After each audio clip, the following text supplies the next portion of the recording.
I cried or if I laughed. I just remember I want my money back.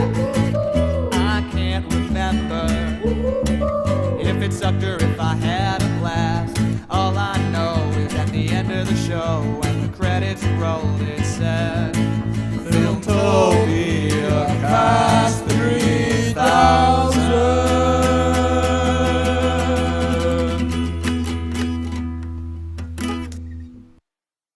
Hello and welcome to another episode of FilmtopiaCast 3000. I'm your host, Greg McIver, and with me as always is Nicky Boom Boom. Well, sorry for that hiatus, but as you can see, we've moved! It's completely different. Yes! You remember the last place that we were in? The bed was, like, over there, and the wall was off-white as opposed to eggshell. Eggshell white? Yeah. So this is, like, a whole new chapter for FilmtopiaCast 3000. Expect great things. Yeah, I'm sure the wait was well worth it. Anyway, why don't we get on with it? What movie are we going to talk about today, Greg? That's a good question. After all this time, now you come to visit me, brother. Why? To mock. I need your help. But I wish I could trust you. If you did, you'd be the fool I always took you for.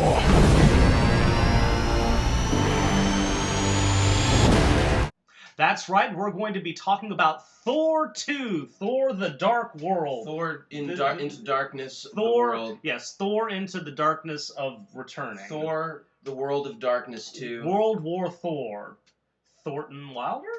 No, that doesn't work at all. Thor, the Dark World. The Dark World.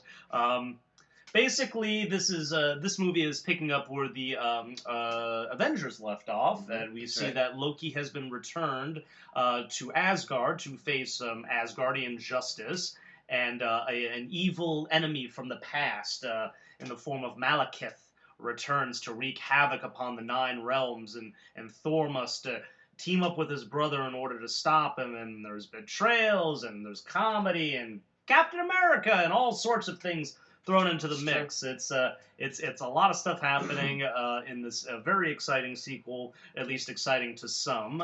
Nick, what did you ultimately think of Thor 2 Electric Boogaloo?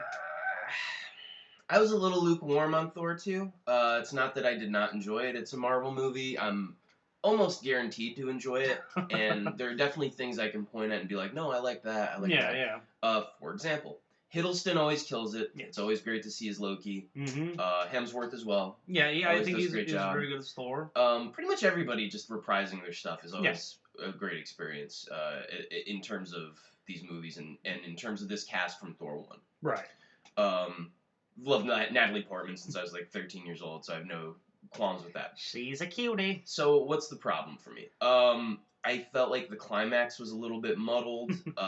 Tonally, most importantly, there are some comedic elements provided by our Scooby Gang. I should just be shaking my head angrily at you right now. You can shake as hard as you want, but go on.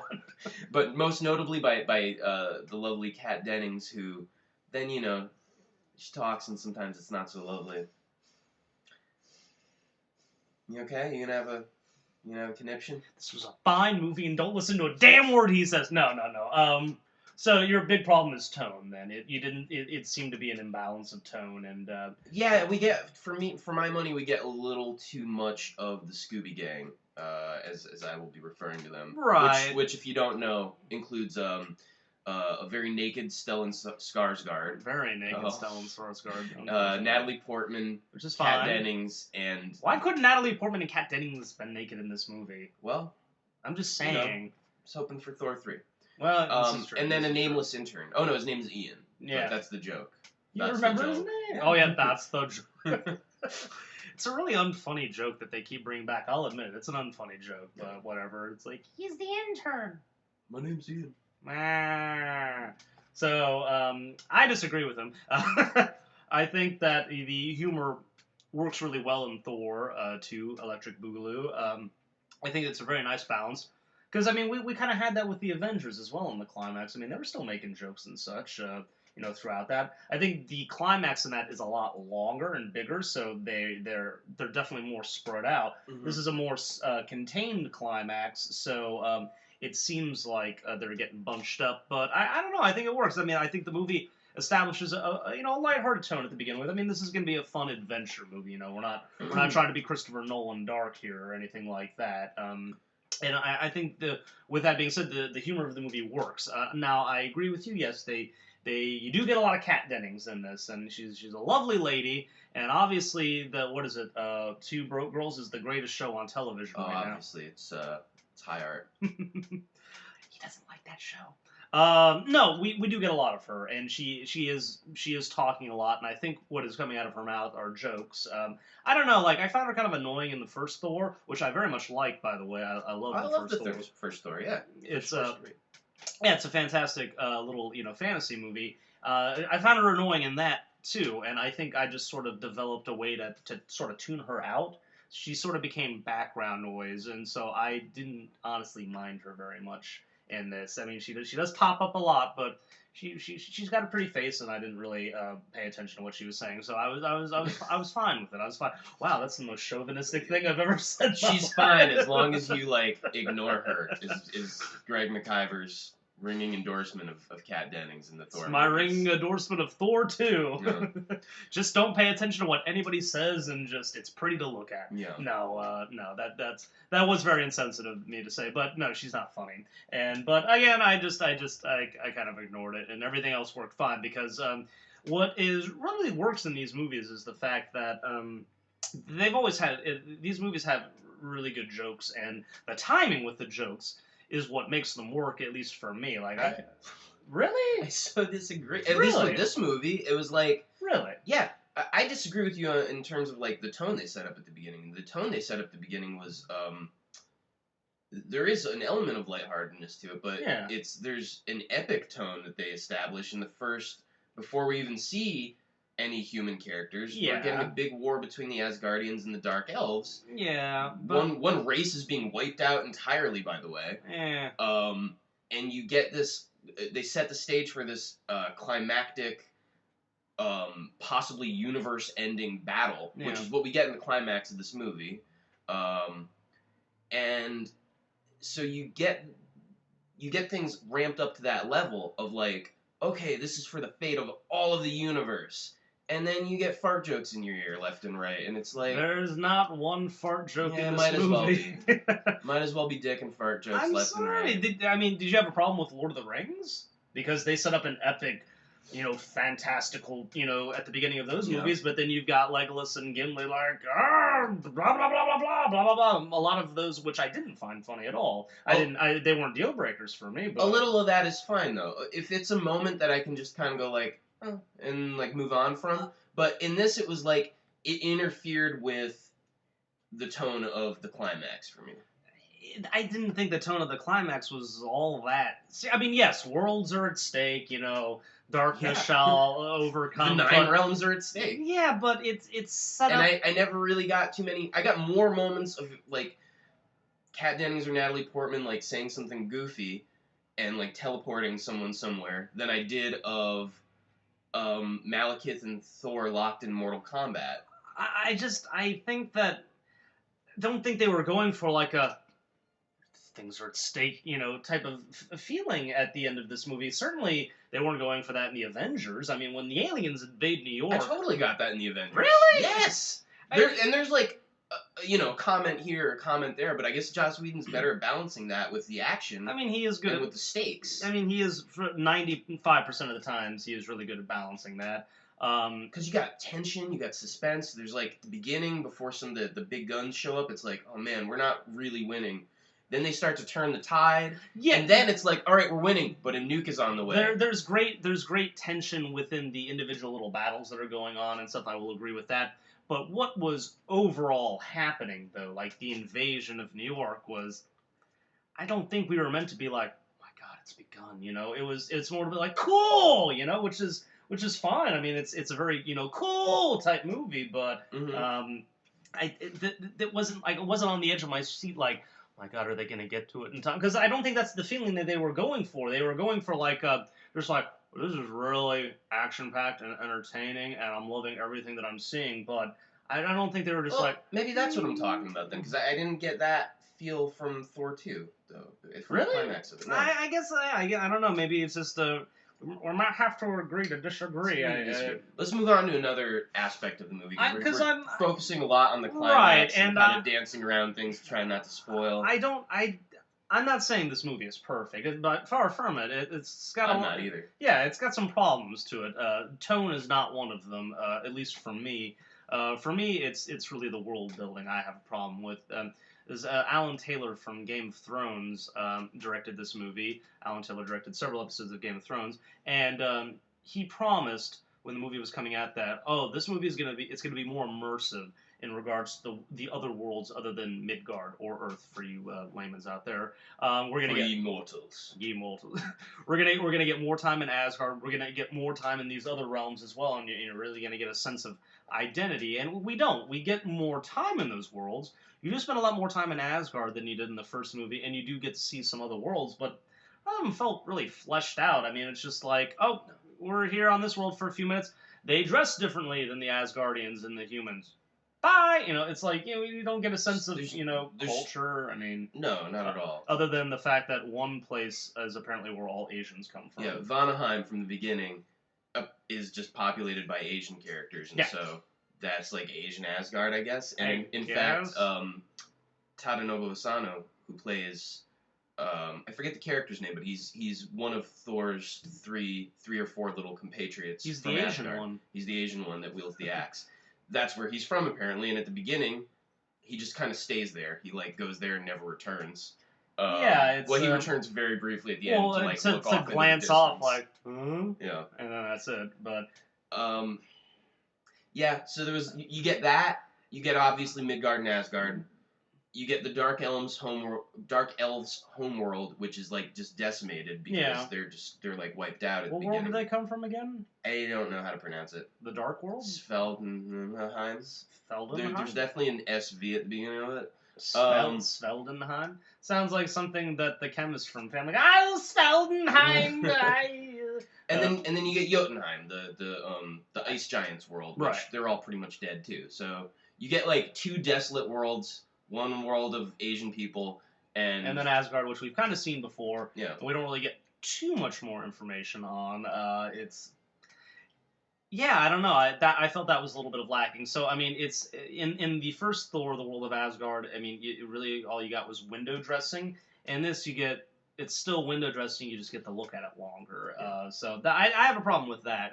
The further I got from the theater where I saw it, the more I was just like, what? No, I didn't, because it was while I was in it, I was just like, oh, these worlds look cool, this is really great what they've done, and then I realized they didn't do a damn thing with it, it looked pretty. So, I have a problem with, and that's really kind of my biggest problem with the movie. Well, what was good? What did you really, really like about Thor 2?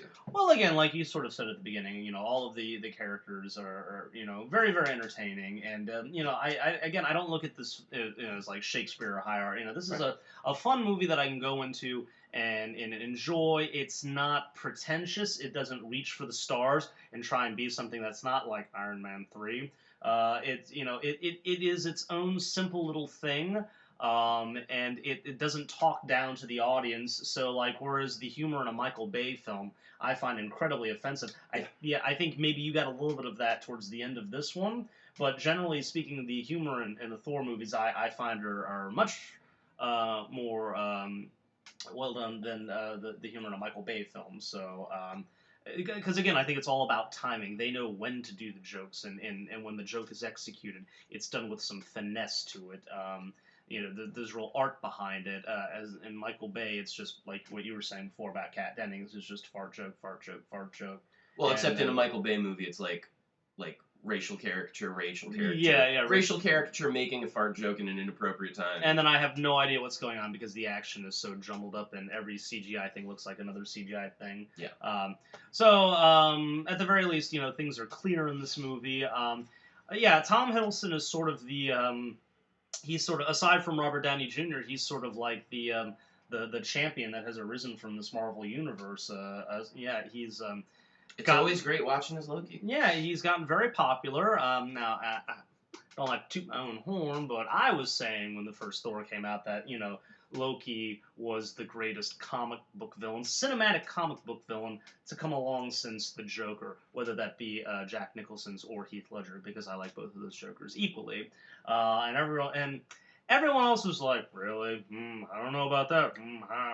And then the Avengers came out, and then everybody hopped on the Loki bandwagon, and I'm just one of those spoiled, music fans that, I saw that band before they got popular, So that's sort of how I feel with Loki, is, I recognize the talent and the awesomeness of the villain before everybody else did, so.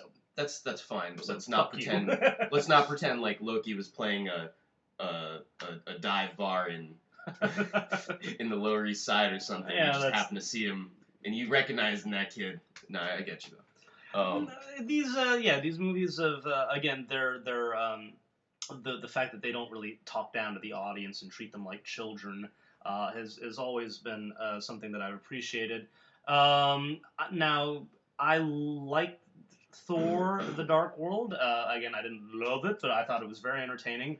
I probably don't even like it as much as the first Thor. I really liked the first Thor. I think the first Thor is better than this one. Yeah. But again, it's a return of characters that I really liked, and it was an interesting enough storyline as in terms of the relationship Thor and Loki has with his parents. Mainly, it's nice to see Renee Russo being given some stuff to do in this one. She had stuff to do in this one, yeah. She swung a sword once in the first Thor, and that's about it. And she has one line, I think, in the first one, and that's about it.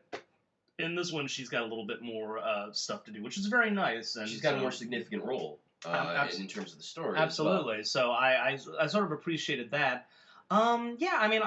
I don't like to, usually cheapen myself by saying it was a movie that I was able to shut my mind off and just really enjoy the fun and spectacle of it. But that's what this was. That's exactly what this was. But again, it was an uncomplicated piece of entertainment that had a wonderful humor in it and characters that I enjoyed watching. Like, there was never a moment where I was like, oh, Jesus, get on with it, or like, why are you doing this when it is like, as much as, Iron Man 3 when we went and saw, we'll admit, there are a lot of parts, there are lots of things in Iron Man 3 that we both like, good humor, some good action, but ultimately that was a movie that reached for the stars and tried to be something that it wasn't. It tried to seem more complicated than it really was, and that's what sort of turned us off of it. Well, and its lack of respect for the previous movies. Yeah, the big FU to the other movies, or at least, and this, Thor 2 is not guilty of that by any stretch of the imagination. No. So yeah, it's not something that's going to be written in the cinematic history books, Thor: The Dark World. But in this moment of time, when I went to see a movie, I was entertained for nearly 2 hours, and I walked out and I said, hey, that was a good time at the movies, and that's kind of where I stand on it. Well, and see, that was kind of a little bit my problem with it, was that I got angry about Iron Man 3. I left the theater going like, man, and had various things that I was grudging about. And with this one, I just with Thor 2, I left with kind of like a type of feel. And to me, that's almost worse. It's like, I didn't have things that I felt hot or cold about. There were things here and there, but maybe it was the frame of mind I saw it in. I'm not really sure, but I felt kind of underwhelmed by it. So your point of view is that even though Iron Man failed at what it was trying to attain, its goals, you at least respect that it went for it, as opposed to this seemed to play it safe. Maybe. Yeah, maybe. I like I said before, it's always great seeing Hiddleston do his thing. Yeah. And that's to some degree true of all of the returning cast. One of the things I was really psyched for about this movie that you get from the previews is going to happen is the Thor Loki team up again. Yeah. Now, in most of their popular myths, that's kind of what it is. Mm-hmm. They're more of a Butch and Sundance team up, right, than they are at each other's throats. That's really not until later in the mythology when Loki flips and makes enemies of all the Asgardians. But for a while, they're like the team up. And so we get a bit more of that in this movie. I would have liked to even see more of that. Yeah. Than we do get. But at least we get it. And I Yeah. think that's cool. There is some problems with pacing a little bit. I would say in Uh-huh. this film. It's not like outright awful, but it does sort of speed up and then it kind of slows down and it kind of so it is a little jarring at times. I think the greatest, like you said, when Loki and Thor team up, I think that might be the greatest example of the film settling into a groove, even if it's for a short period of time. Like when they're on it's a boat, right, and they're going to wherever it is they're going. Like they have a conversation and such, and there's character things happening, which is really nice, and it feels like the movie is kind of settling into a groove, and then it kind of speeds up again, and it's just like. The movie is a little herky-jerky, and it is a little herky-jerky. It's not outright awful in those terms, but it's noticeable, definitely. But yeah, the Thor and Loki team up was very nice. I love the fact that they even made a joke, because remember when we were watching trailers from it, and Nick and I, Nick more so than I, were kind of getting sick of all these trailers. I mean, they were just everywhere. It was a barrage of trailers for this movie. It was a barrage of trailers for this turns. movie. And you made a joke at one point, just like this. The whole movie is basically just people threatening Loki to not betray Thor, And I appreciate that in the movie they actually make a joke of that. The fact that that's all anybody's bringing up. So, again, the humor is something that I greatly respect in these movies. It's decent action. I think Hiddleston is fantastic. I think Hemsworth is great as Thor. I think he's a really good hero and a leading person in film. And sometimes people kind of give him a little flack, like, oh, he's just big, tall, and dumb. But I think he knows what he's doing in regards to his performances. So I very much enjoy him in this, and even in Cabin in the Woods, I think he's really good. So. Oh, he wasn't that. Yeah. I was gonna say I need to see him in a greater variety of performances to really gauge him as an actor, but I like what he's doing as Thor, certainly. Yeah. I like the other things I've seen him in, Cabin in the Woods, and then he was in the first Star Trek movie as well. Oh yeah, Kirk's he was Kirk's daddy. He made a little race car film. I didn't see his little race car I didn't see his little race car film either. But a lot of people were very excited about that movie. Yeah, it looked like Talladega Nights, but done seriously. Come on, it was the same fucking plot. I mean, right, but so that's we were talking about this a lot. I don't think we talked about it on the show much, but so the movie Rush, we were both not excited about, mostly because it's very much like the plot of Talladega Nights, and B, they show you the whole movie in the trailer. Yeah, pretty much. They show you everything in the trailer, and so I was talking to my friend Jay about this, and he was like, oh, well, that didn't really bother me because anyone that follows... Because it's based on a true story. He's like, anybody that follows this knows that. Anybody that follows the racing world knows the story already. Oh, okay. I don't follow the racing world, so I didn't know the story, but his point, it's like if I made a movie about, I don't know, Reggie Jackson, and, it's like, I know what happens to Reggie Jackson and everything. What happens to Reggie Jackson? He wins the World Series. Yay! Don't need to see that movie anymore. I see what you're saying, though. Or like when I saw 42, and it was like, oh, people are going to be mean to Jackie because they're racist, and they're not ready for that yet. It's like, that's not a spoiler. Although I did not see coming that Wash from Firefly, the great, what's his name? Alan Tudyk. Alan Tudyk, was going to be, who's such like a sweet man in every role he's cast in, for the most part. Yeah. They had the balls to cast him as like the most horrible racist character, and he's just spewing this hateful, horrible stuff. Anyway, we're getting a little bit of Can't wait to see that movie! We're getting a little off track. Yeah. So I don't know. Final thoughts? I mean, what is there? I mean, other than the tonal disapproval that you have of the film, is there any other kind of bone that you have to pick with it?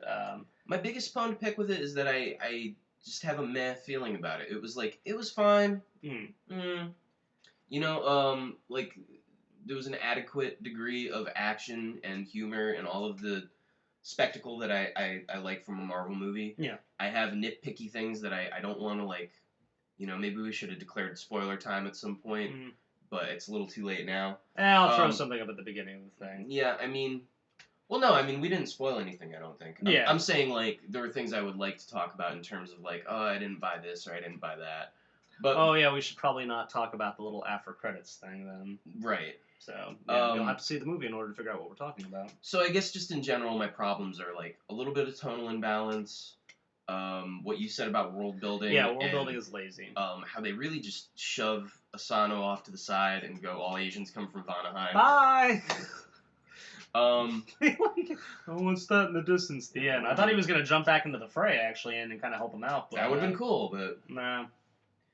like all the other heroes, all the other like members of his little group get their moment. Like the Robin Hood guy gets a Robin Hood moment, Yeah. and Volstagg gets a moment where he's like taking on everybody, and Lady Sif gets a moment to be badass. What was her world, by the way? Didn't she come? She comes from a world of her own, right? One of Lady the nine... Sif? Yeah. I think she's just an Asgardian. No. Isn't she come from like where the Amazonian warriors are at? Isn't she? Oh, maybe. I think, well, at least in one of the animated things I saw in Thor, like I think she goes there at one point. Oh, like the Valkyrie world? Yeah, exactly, the Valkyrie world. Where Oh. was it the Valkyrie? I can't say it. The Valkyrie world. I'm not even certain that do they have their own world or they have are they just part of Asgard? I'm not sure. Oh, the animated series, like, or at least I thought they had their own world. It's possible. I don't know enough about Norse mythology to be honest. Fair enough. Well, we didn't get any Valkyries. No, we didn't. I was a little sad about that. Again, the tonal problems that you have with it, I didn't have with it. I actually enjoyed the climax quite a bit. I thought the little portal jumping that they did, that's not a spoiler, there's portal jumping that happens, where they kind of appear all over, everywhere. I actually thought that added a nice pace to the climax and kept it exciting. It didn't sort of... I thought it made it jumbled. Nah, The conceit is that the 9 worlds are aligning, and because of that, reality becomes very fuzzy. Yeah. And so, like, there are just little portals opening up everywhere where you could actually accidentally fall into one of the other worlds. And they establish that from the beginning, and it's very well established, and I don't have a problem with that. It's just that in the climax, it does make things a little, like, jumbled and confusing at certain points for me. I don't know. And make some funny moments where I don't feel like there should be funny moments. Right, I don't know. For me, I was just, I like that. I actually thought it added another layer to the climax and kept it going. It gave a nice pace to it. I thought it was actually a welcome addition. I know some people out there are gonna bitch and complain that Malekith is not a very well-rounded villain. He's certainly not Loki.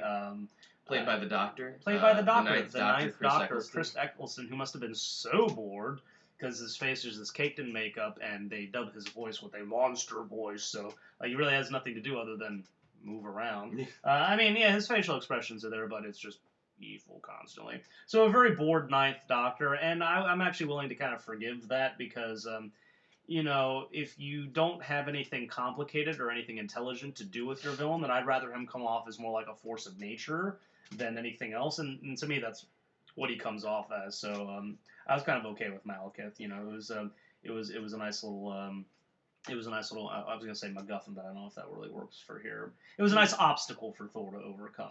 Yeah, I mean, I didn't really have that big of a problem with him not being super fleshed out. Like you said, it's in his nature to want to bring about the end of the universe. Yeah.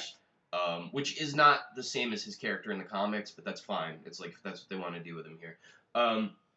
But I will say, it did make me wonder more about the Dark Elves in general. We only really see 2 of them. We see, we see him and his lieutenant, and then just their soldiers are all in masks and, are cannon fodder. His lieutenant is Adebisi from Oz. That was Adebisi, wasn't it? That was Adebisi. Yeah. I was just waiting for him to put on his little hat off to the side. If you don't know the character of Adebisi from Oz, then you might have recognized his lieutenant as Mr. Echo. Mr. Echo from Lost. From Lost is the lieutenant that takes a flaming rock as a pill and then becomes very bulky. Which he didn't really need to do, because didn't really need to do, but he's whatever. bulky in the first place. Yeah, whatever. Whatever. But he got super bulky. It was fun. Yeah, no, it made me wonder about the Dark Elves in general, what's their deal, what's their culture, and just, being outside of the movie, and hearing them speak, I was, partially just because I've been watching Game of Thrones, and they talk about, all this, the languages they created for it, and how they, went to a legit, language institute and got people that study linguistics and were make a language for us. It'll be cool. I was like, did they do that here? Did they just borrow Tolkien Elvish, or how did they do this? It's probably just gibberish. Yeah, maybe. I don't know. I don't know. I do like there's a shot when one of their spaceships land. They basically have spaceships. They do have spaceships. There's really no other way about it. No getting around. The spaceships. The spaceships land and they're waiting for the Dark Elves to emerge, and it's actually kind of cool because they're waiting on the outside. and then it cuts to the inside, and it's just dark inside the ship, but there's like a red light that flashes and illuminates all of the elves with like their almost doll-like masks that they wear. Yeah. And I actually thought that was a nice, cool, creepy moment. That is, and those masks are cool. And yeah, I like the look of the dark elves and the design of them. I guess is what I was reaching for. I do have to mention this also as a negative. Mm-hmm. They have these so they have their main big spaceships, and Yeah. then they have like little not little, but then they have like medium-sized ships that are kind of like the Sort of like fighter- cruisers. Yeah. And then from those come like these fighter vessels. I guess would be like they're TIE fighters. Yeah. And they start here, and then they have like a blade that comes down off the ship as one of the wings. And they, as they're flying, they Mhm. like use that to like cut into things with a wing of the ship. And so once again, to reference my friend Jay, who's a pilot, and who also like if we go to see, we have very different tastes in movies, but we'll go to see something. I'll be like, "What'd you think? What'd you think?" And he'd be like, "Oh, I don't know. The movie was okay." I'm like, "What do you mean it was okay? I really liked it." And he's like, "Well, I didn't like the way that guy's hat looked in this one shot." I'm like, "That was your problem with the movie?" And I'm just sitting there going like, Jay must be so angry about this because they're using the wing of the ship to like cut things, and I'm like, "You're dead. You just used your wing to like." It's a well-built wing. You'd spin out and die. It's a really well-built wing. Yeah, it was a little dumb. They're dark elves, come on. I am mostly influenced by him, I guess, in that. And, like, I had Jay in my head going, like, that's stupid. And I was like, yeah, that is stupid. Whereas, like, normally Nick would have just been able to be like, yeah, comic book movie, whatever. Yeah, they're elves. Yeah. They're elves. They have elvish technology we don't know about that gives their blades power Yeah. or something. Exactly. So, I guess all in all, we're just split on this movie. I didn't hate it either. I'm a little lukewarm on it. Hated it. No, I'm kidding. No, I really enjoyed it. Yeah, it's not going to go down in history as one of the great comic book movies, I don't think, but it was very enjoyable, and yeah, I had a very nice movie going experience. So that's not the deepest summation I've ever given a film, but you know, it is what it is at this point. Well, I'm glad you were pleased. Well, I'm sorry that you weren't. I guess we're gonna go. No, don't worry. We're still friends. Anyway, thank you so much for joining us on another episode of FilmtopiaCast 3000. I'm your host, Greg McIver. With me has been... Nicky Boom Boom. And we will see you next time.